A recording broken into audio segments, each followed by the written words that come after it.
Dałaś mi, Jadziu, pamiętnik swój, bym ci coś weń wpisała. Pamiętnik, w którym tak godne widzę nazwiska i podpisy, że skromność moja nie może pojąć, aby moje nazwisko mogło znaleźć się w takim towarzystwie. Stało się. Dałaś mi pamiętnik swój na wyjezdnym, pod koniec twej kariery szpitalnej. Tak jak pensjonarka go daje koleżankom i przyjaciółkom swoim, no i profesorom. Cóż ja mogę ci wpisać? Czy sentencję jakową, która by ci się w życiu przydać mogła? Czy wierszyk może jaki, którego z poetów naszych czy obcych? A może werset z Pisma Świętego lub z Koranu zgoła? Ale nie. Opuszczasz szpital, więc może o szpitalu pogadamy. The owner of this little scrapbook was a nurse who worked during First World War in a military hospital in Krakow. She tended to Polish legionnaires that wounded ended up in this facility. We have no idea what she looked like, but we suspect that she might be one of those people in this very photograph. What we can assume was that she was a woman in her early 30s or late 20s. We know that she had a family to come back to because one of her colleagues actually wrote in this very diary that she was diligently looking for a future son-in-law amongst all the military officers in the hospital. That explains why there are so many handsome guys in this diary.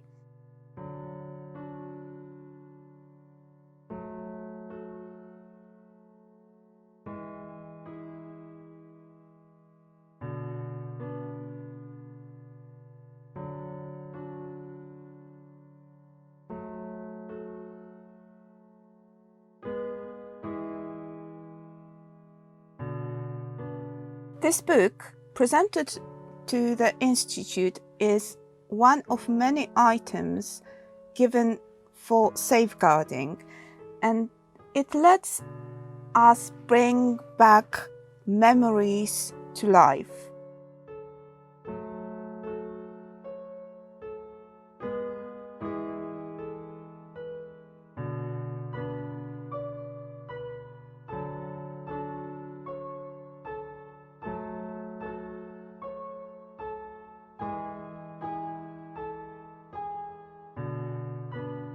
Actually, I think that museums and galleries give us a luxury of time travel that allow us to talk with each other about our heritage.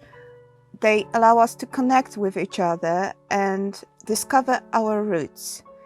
What gives me a particular sense of accomplishment is thinking that we are giving a home to so many memories that otherwise would have been long forgotten.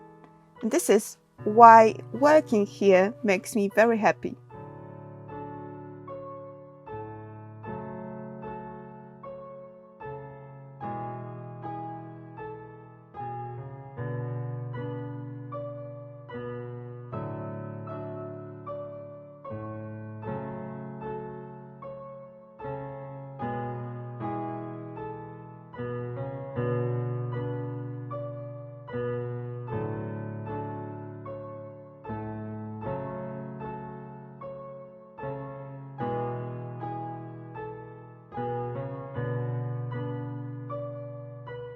I started working here because I want to work in museums, and I still very much do. It's my biggest interest right now is to work with museum collections and to manage them and make sure that they're all very well taken care of and potentially go into conservation.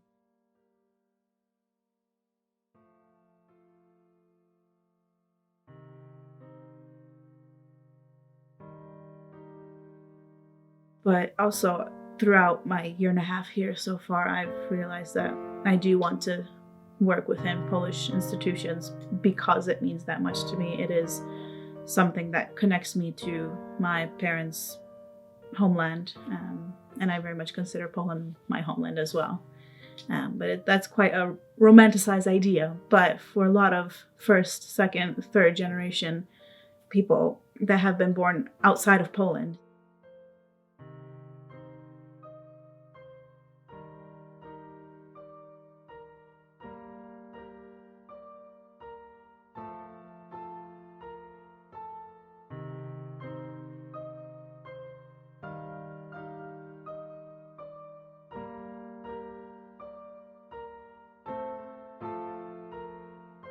museums are that point where the past and the present meet. The best you can do at this point, I think, is really have the objects, talk about the objects, what their use was in the past, but the way that you present that information has to be up to current times. It can't just be a dark museum with a bunch of display cases. The Institute is constantly searching for the best ways to stimulate visitors and to bring history to life. Established in 1947, the Piłsudski Institute is promoting history of Poland and culture legacy.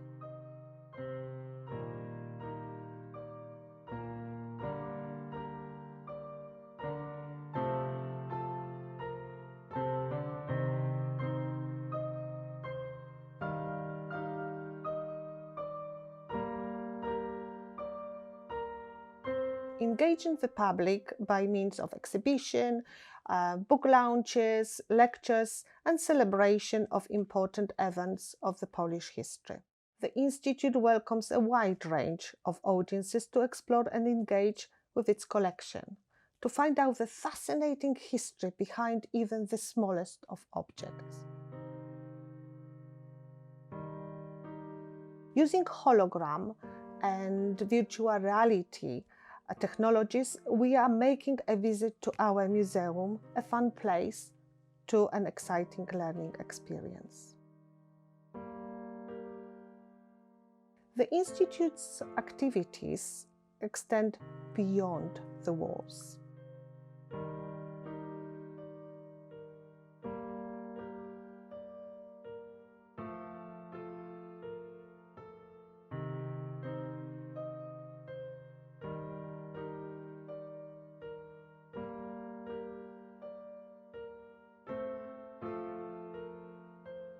My name is Zofia. I'm an artist and art conservator. I'm in collaboration with the Institute since 2012.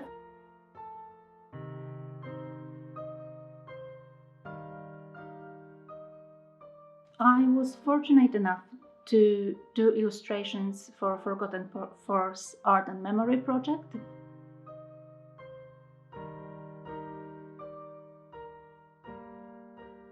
And over the years, I was working on several paper objects from the Institute's collection.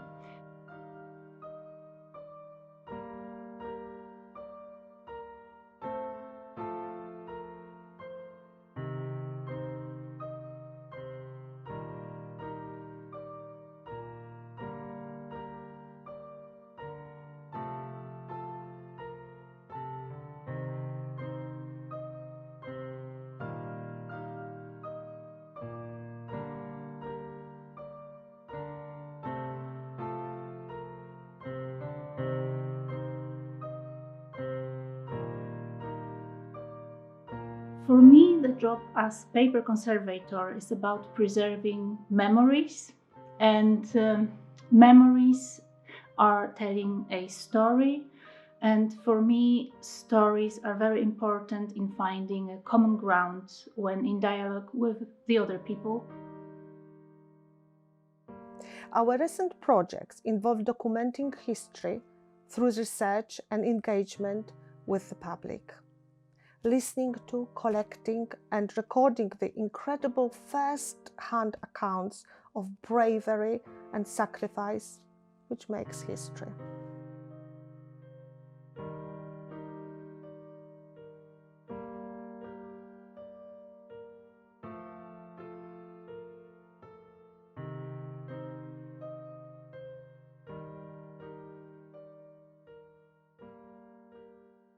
we are already 100 years after Poland regained its independence. So that's 100 years later, and that's a completely different world that we're living in now than as to opposed to 100 years ago.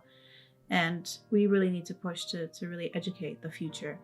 We can't really keep looking in the past. We can't stay in the past. We can look at the past, but we can't stay in the past. We have to keep moving forward with the times.